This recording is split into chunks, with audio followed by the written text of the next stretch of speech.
Communications Committee of Parliament to meet on Tuesday over the Star Times deal. Ghana National Petroleum Tanker Drivers Union call off strike. Meanwhile, 5 people have been arrested following the clash between 2 rival groups over their action. Ghana Revenue Authority to embark on the second phase of enforcement of excise tax stamp display. Ahead in business this evening, 19 out of 29 commercial banks meet new minimum capital requirement.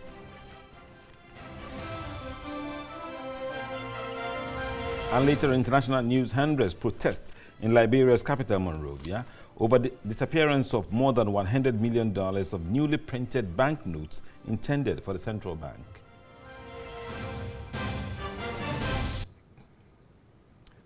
We have all the details, including sports and entertainment, coming up this hour. Remember, we're also live on channel 279 on DSTV. Now, let's turn to the stories for tonight. And the Ghana National Petroleum Tanker Drivers Union have called off their strike. The Chief Executive Officer of the National Petroleum Authority, Hassan Tampuli, at a crunch meeting between the NPA and stakeholders, noted 80% of the demands by the drivers have been met.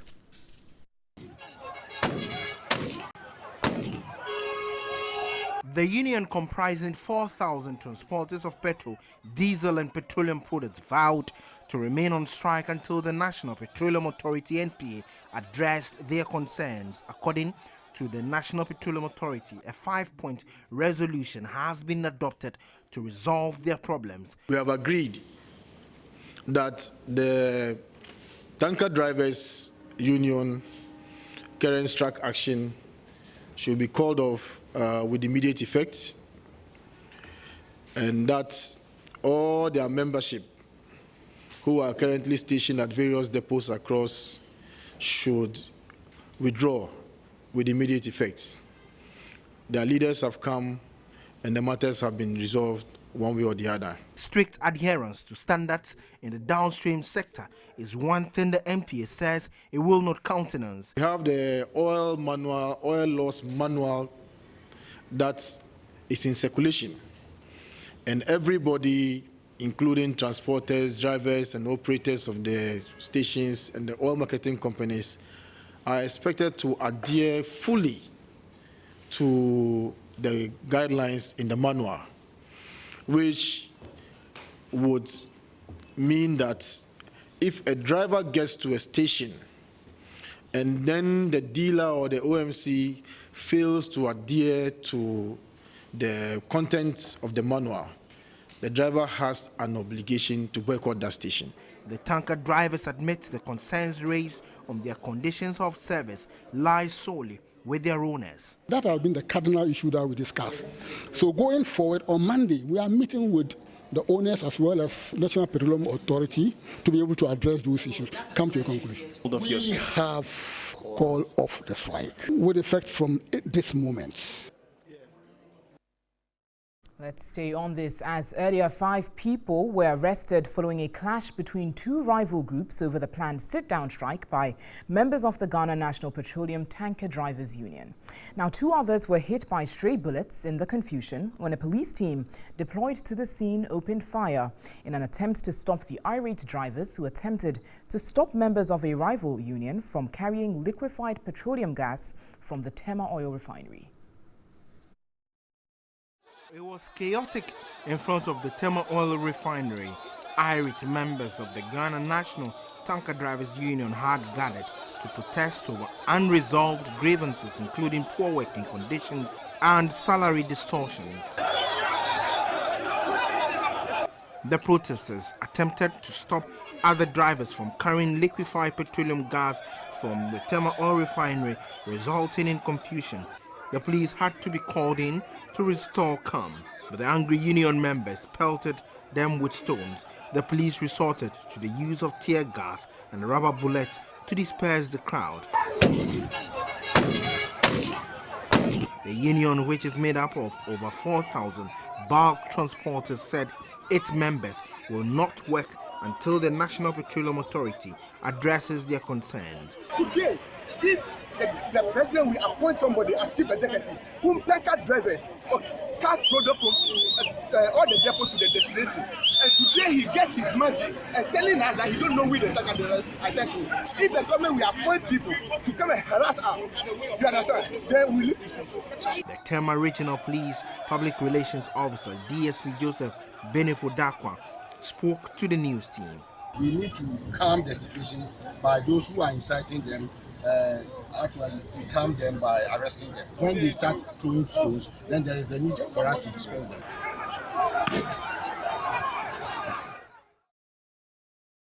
And now the police have arrested 2 persons in connection with the murder of an 8-month pregnant woman at Abwazi Ebwezi in the Shama district. The deceased was found lying in a pool of blood in the early hours of Sunday, September 24. The deceased, who has been identified as Nyamiye, was found dead with blood oozing out of her nostrils and private parts. 37-year-old Atokwamena, an electrician at Abwazi Abuesi, is alleged to have been in the company of the deceased before her death. She might have been raped prior or after her untimely death. At the scene, we had information. The woman was seen with one gentleman who is known in the area as a notorious guy, and for that matter, he has been even arrested in a murder-related issue. Another suspect in connection with the murder, Kofi Humenenu, was brought in at the time the news team was leaving the police station. Now, the Ghana Revenue Authority has served notice to embark on the second phase of the enforcement of the display of the excise tax stamp. Offenders could have their goods seized and an imposition of 300% penalty or imprisonment. The excise tax stamp at 2013 at 873 requires excise tax stamp to be affixed on specified excisable goods, which include cigarettes and other tobacco products, alcoholic beverages, whether bottled or canned, non-alcoholic carbonated beverages, and bottled water.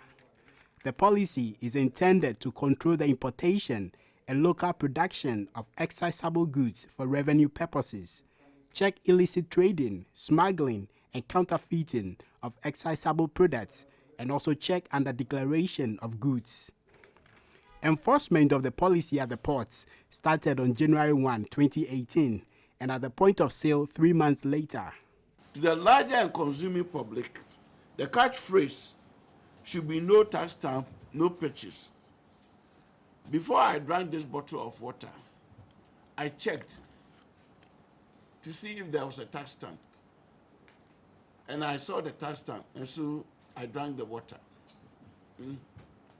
When I see the tax stamp on the bottle, it means that the revenue around it is being accounted for. Secondly, I'm consuming a product that is sound, health-wise, and that it has a sanction of the Food and Drugs Board and the Food and Drugs Authority and the Ghana Standards Authority. The Commissioner General warned that sanctions will be applied to the letter.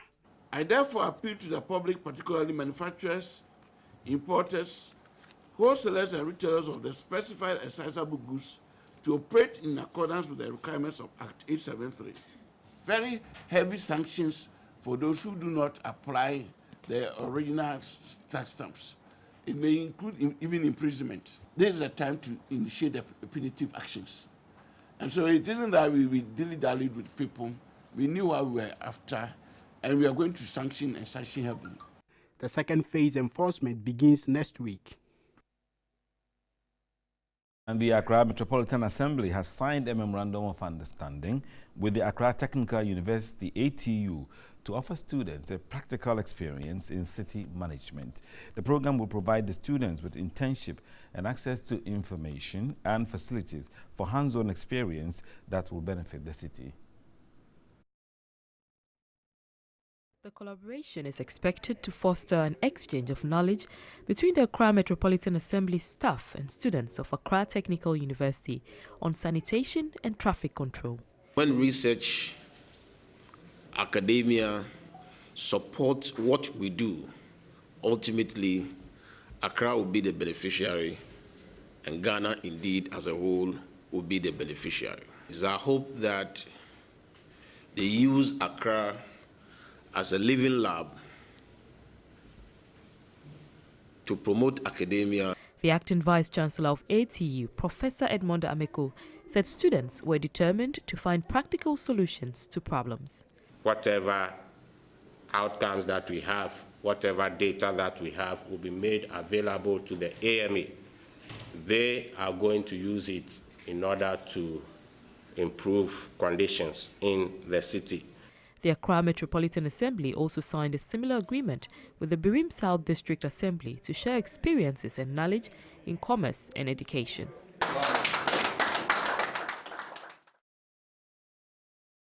Let's turn to agriculture now, as the Ministry of Food and Agriculture, in collaboration with the Ghana Savannah Zone Agricultural Productivity Improvement Project, have established demonstration farms to showcase the advantages of conservation agriculture in the northern region. The $56 million 5-year project, which is funded by the African Development Bank, being piloted in Ghana, will be rolled out in 7 other African countries. Here's reports by Zabeda Ismail. Poor farming practices, pest infestation, bushfires, and climate-related issues are major causes of low crop yield, resulting in poverty in northern Ghana. Conservation agriculture is a set of soil management practice which minimizes the disruption of the soil structure, composition, and natural biodiversity. The agronomist for the project, Dr. Ernest Nketia, noted the project will be upscaled after 3 years to cover more commercial farmers in the northern region. Here we are focused on soybean. We are using the technology. We have consultants from Argentina. Argentina and Brazil, as you know, are among the leading countries in the production and exporting of soybean, and they have the technology. So all that consultants here to help us to improve upon our no-till system here on a large scale, but also we will anchor the small-scale farmers to it because they form the majority of the farming population. The Chief Executive Officer of Kojo Ebisa Farms, who has begun practicing the system, shared his experience. The topsoil is where the plants feed on. By using mole plows, you turn the topsoil down, and then the subsoil moves up. So with this one, you can see that the plants are just feeding on what it needs at the topsoil. Recognizing the healthy growth of the soybean plants on the field, a maize and rice farmer, Safura Amadou, expressed satisfaction and promised to adapt the conservation method. We didn't know a land should be treated or tested before farming. We always go straight to start with our farming and planting. So here I've learned that they normally test the soil, treat the land, and before farming. Conservation agriculture has proven potential to improve crop yields while improving the long-term environmental and financial sustainability of farming. And now the Communications Committee of Parliament is expected to meet on Tuesday over the Star Times deal and subsequently invite the sector minister. A member of the committee, Ahmed Ibrahim, says the minister, Esla Usu-Ekufo, is not living up to expectations and urged her to cooperate and engage more. Here's a report by Evelyn Tingma. The Star Times deal has been greeted with stiff opposition from a cross-section of the public. The minority in Parliament has requested the chairman of the Communications Committee to call for a meeting on Tuesday and subsequently invite the sector minister, Esla Owusu, to explain details of the agreement. You have a committee, the people's representative. If you have an issue, meet the committee, engage them, and explain your side. It is not appropriate for you, the minister, to go on air, you say this. If there is nothing fishy, why do you run to this radio station, to that radio station? It's not appropriate. This is a committee with men who are self-made. The chairman for the committee is Honorable Kennedy Japan. And you know, before then, he also had issues with the minister. So it's like the committee is suffering from certain issues. But I don't think the personal issues of the minister and the chairman should be brought to issues like this. So clearly, we must find a way of solving it. Ahmed Ibrahim regretted Esla Owusu has taken a posture which is not good enough for her ministry and Parliament, adding Parliament will not sit aloof but will ensure the matter is brought to an amicable finality. Since Esla came, I don't think there has been any engagement apart from budget meeting. And that is why there are so many thorny issues. There are a lot of other issues. It is not only start times. What did we do when the second GVG issue came? As a committee, we have not been up and doing so long as issues of communications are concerned. And the minister too has also not been up and doing. There are a lot of issues concerning it. It's not always good for you to be branded corrupt. It's not the best.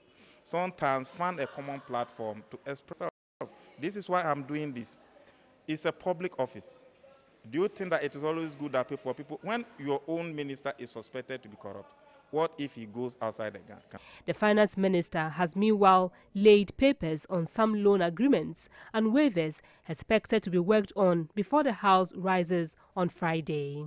We have another one, which is the Minerals Income Investment Fund, which is really very interesting. It's looking at the royalties and looking how you can create a holding company to hold these royalties so that you can raise income, based on that. And that, I guess, will be maybe tabled, for consideration. And let's now turn to our MTN Vision reports this evening as our citizen journalist Bernice reports on a mess caused by a herd of cattle at the Danfa Health Center in the Greater Accra region.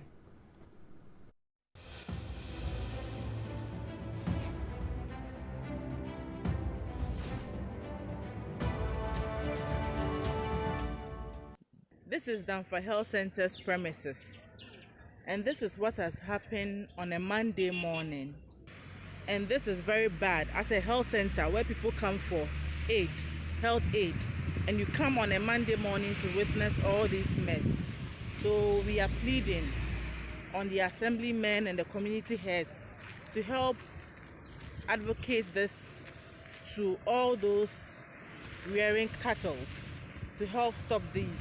As a health center, you can't come to the facility this early morning and see all this mess. So this is what we are pleading, that it should be stopped. This is Bernice reporting from Danfa Health Center.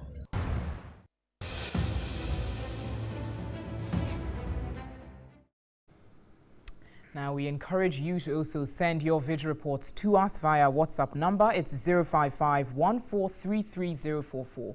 That's 055-1433-044. And now let's check out the weather report for the next 24 hours. The Weather Report segment is brought to you by RMG Ghana Limited. Agriculture on sustainable basis.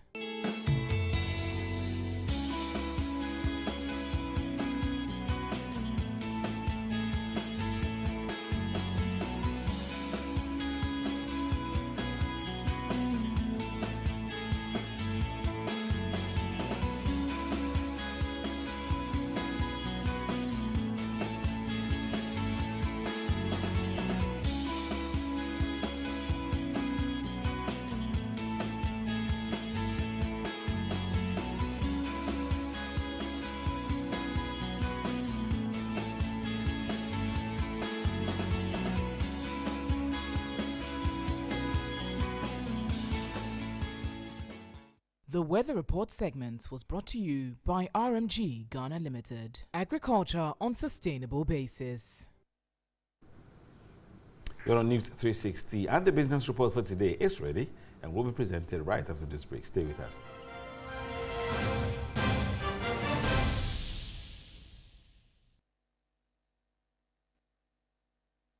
Happy are we? Presec Legon is 80 years old. When we decided to give the school a facelift, it was a real headache. We sought sponsorship and Deluxe Paint came to our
Universal Merchant Bank.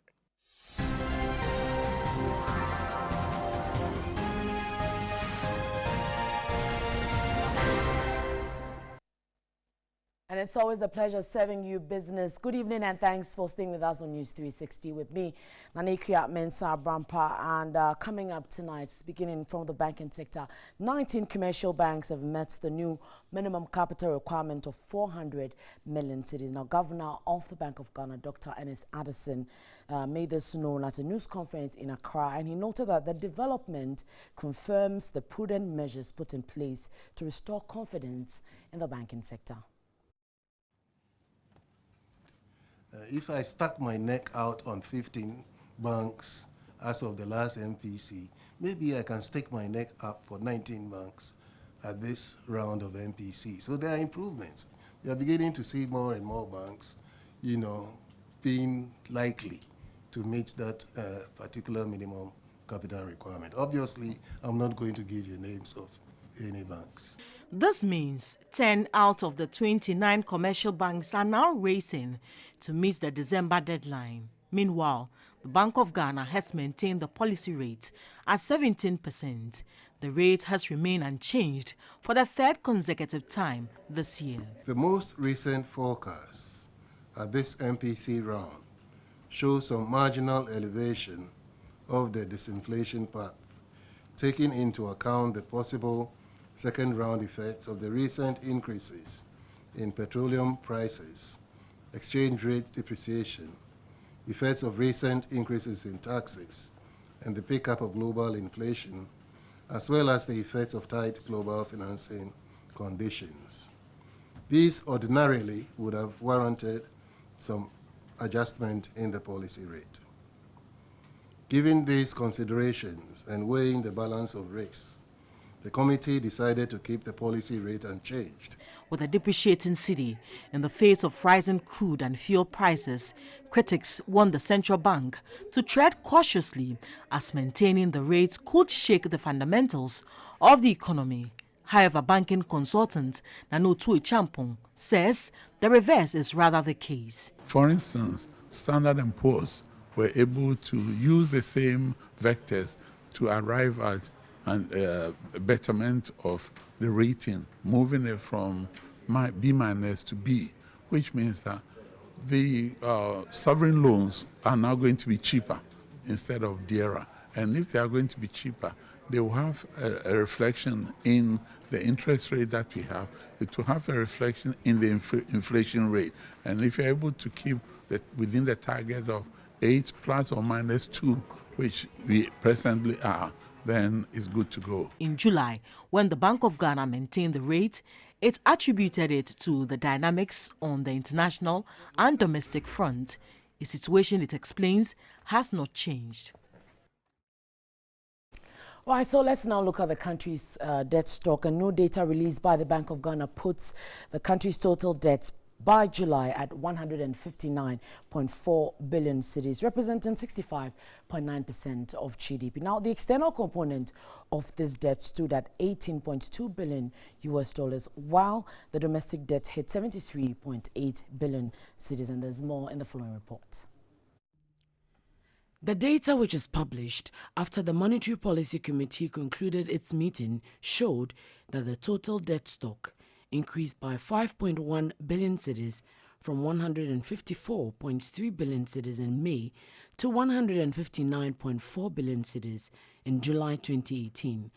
Compared to the same period in July 2017, the debt to GDP, however, dropped from 67.4%, that is 137.5 billion cedis, to 65.9%. On external sector development, the country's export hit $10 billion, while imports was at $8.7 billion in August this year. Gold fetched the country $3.7 billion, while cocoa brought in $1.4 billion in August. Export of oil also fetched the country $2.9 billion in the same period. In the banking sector, the data showed that total assets of banks stood at 106 billion cedis as at August. Compared to the same period in 2017, The total assets of the banking sector was 86 billion cedis. Meanwhile, non-performing loans, which is credit gone bad, was at 21.3% as at August this year. In the same period in 2017, the NPL was 21.9%, showing a drop on year-on-year basis. Meanwhile, the Finance Minister, Ken Ofori-Atta, says government is working at reducing the debt stock, which has shot up from 154.3 billion cedis in May to 159 billion cedis in August. He, however, doubts if the country was generating enough local revenue to support the economy. The Finance Minister, Ken Ofori-Atta, outlined measures being taken to address the debt stock. We certainly are constantly watching, that level to make sure that we certainly come below the 70% mark, and so far, it's been quite good.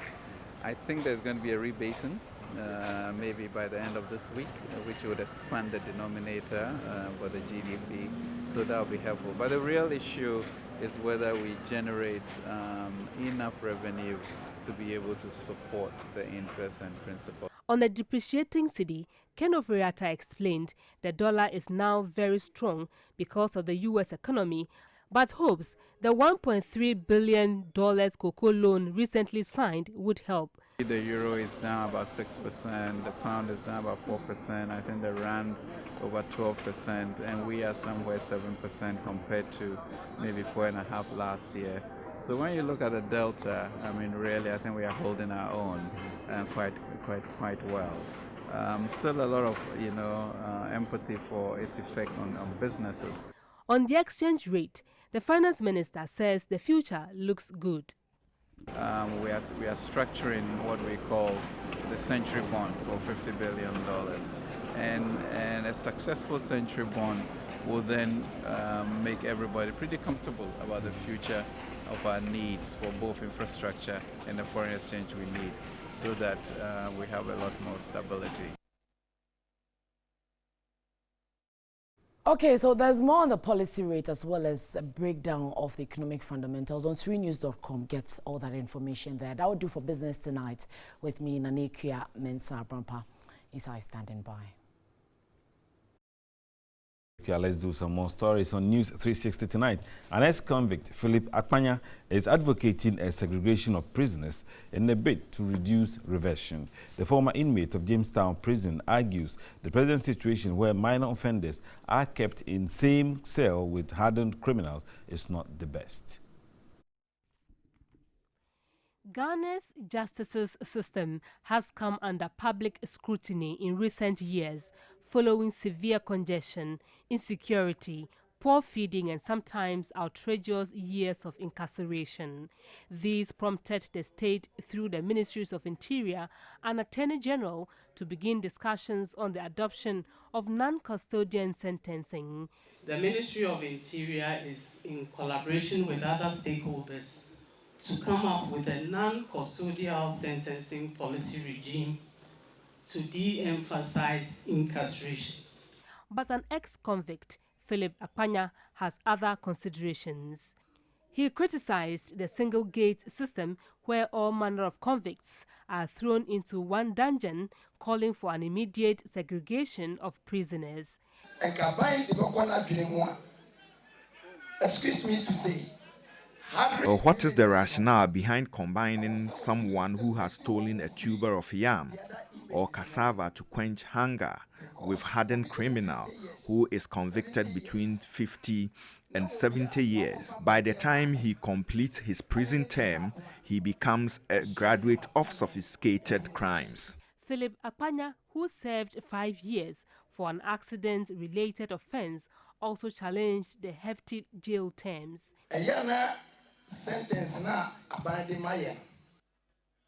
Why sentence someone who is guilty of misdemeanor for 5 years, 10 years, and so on? He is only being sent out to rot. Philip Akpanya again decried the growing stigmatization of ex-convicts, insisting it compels them to go back into criminal activities.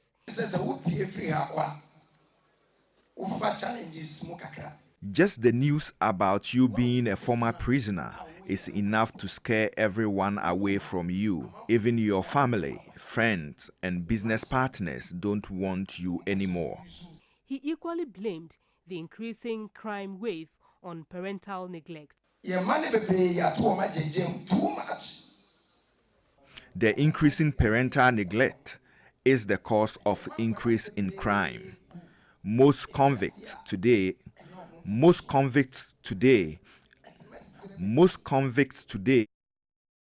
of circumstances and not their omissions. You're watching News 360. We've got some more news coming up shortly. Stay with us.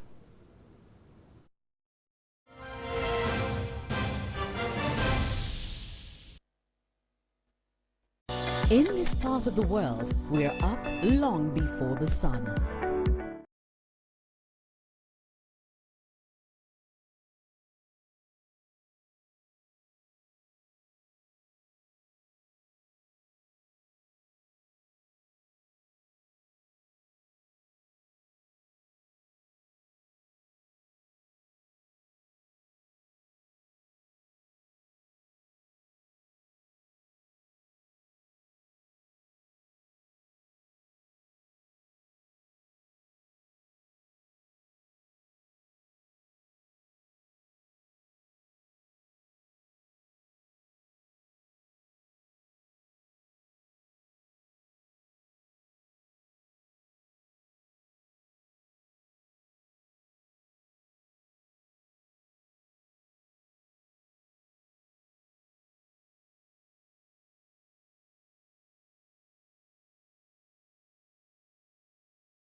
rebel attack. Treatment centers will stay open, but vaccinations and the tracing of people who have been in contact with suspected Ebola patients have stopped for now. 100 people have died in the current outbreak in the east of the country, according to the health ministry. Local sources say the Allied Democratic Forces, a Ugandan Islamist militant group active in the area since the 1990s, was behind the attack, but this has not been confirmed. The World Health Organization, WHO, had warned in August that security in the region could affect the Ebola response.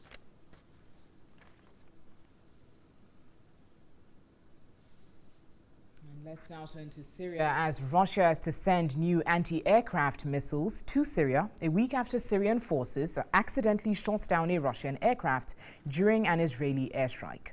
The S-300 missile defense system will be delivered within 2 weeks. The Russian reconnaissance plane was downed last month after Israeli jets attacked targets in Latakia province.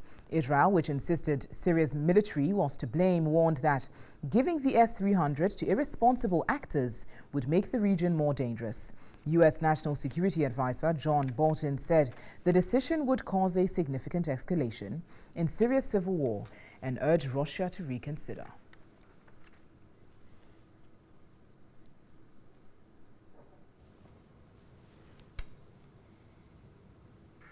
We have entertainment news coming up.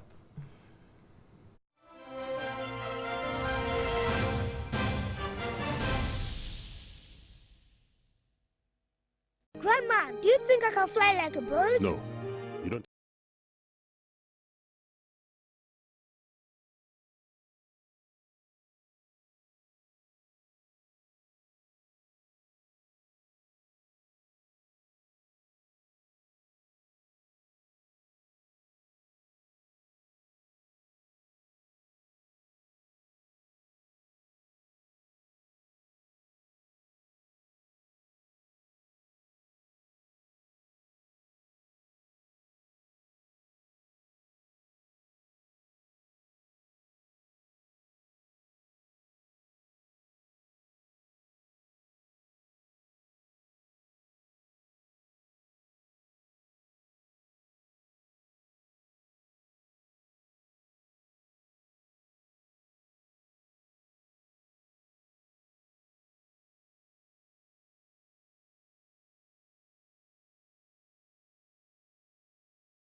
And in this segment tonight, the search for the next GMB queen is on.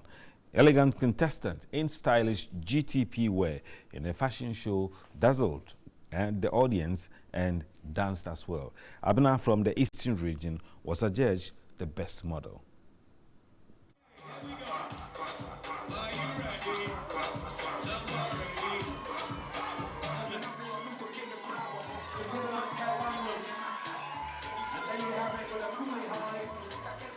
Contestants rocked the runway in 3 different looks: a sportswear, casual, and evening wear.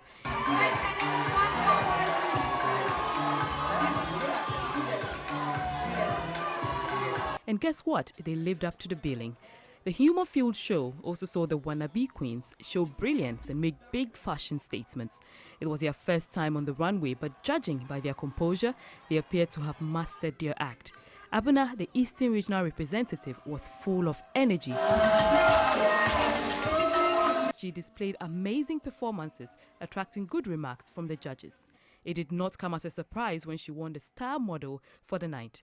Bubbly-looking Abena promised to make her region proud. I wasn't surprised. When you work hard and you gain, it's not something new. It's like you deserved it, so I wasn't surprised, but I still give all thanks to God. I know I did my best, that's why he did the rest. The pride of the Brong-Ahafo region, Ohima, won 2 awards, the Best Casual and Best Evening Look for the night.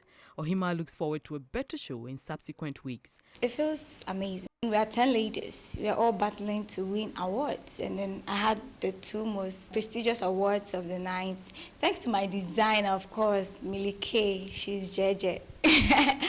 Judge Benny Asha was blown away by the performances. I think it's been a wonderful night of celebration. You know, these girls have put out a good performance. Beautiful. You know, it's something. I'm going home absolutely excited and hopeful for even better things to happen in the next few weeks. Rebecca Donko was the guest judge for the night. Looking at the fact that this is the very first week, I must say I'm impressed. The ladies came out looking gorgeous and confident. Of course, there were a lot more expectation of excitement, but of course we understand that it is the first week.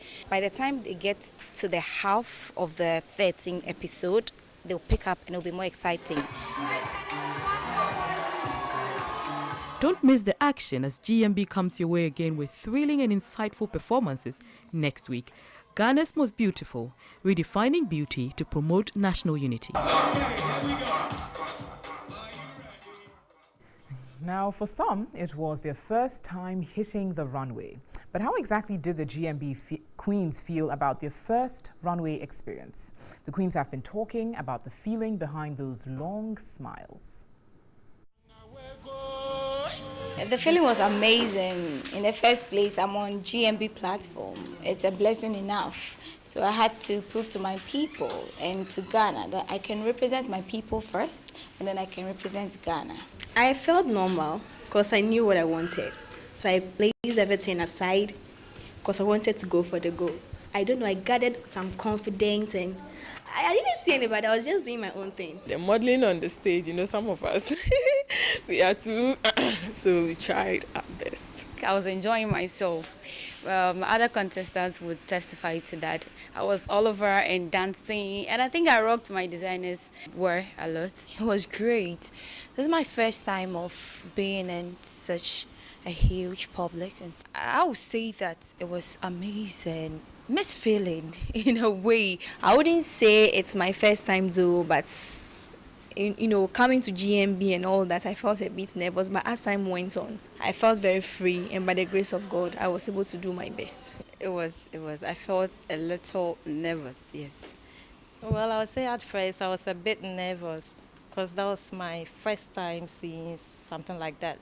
But like later, I felt like, wow, so all these people are actually gathered to see our performances. Well, that makes us great people. I was a bit nervous and tensed, but then somewhere along the line, I gathered courage. I told myself that, okay, nobody asked me to come in the first place. I came here to do it, and so I have to deliver. The feeling was so great. I was particularly elated because I felt outstanding because I was chosen out of the lot to represent my region. So the feeling wasn't bad at all. It was great.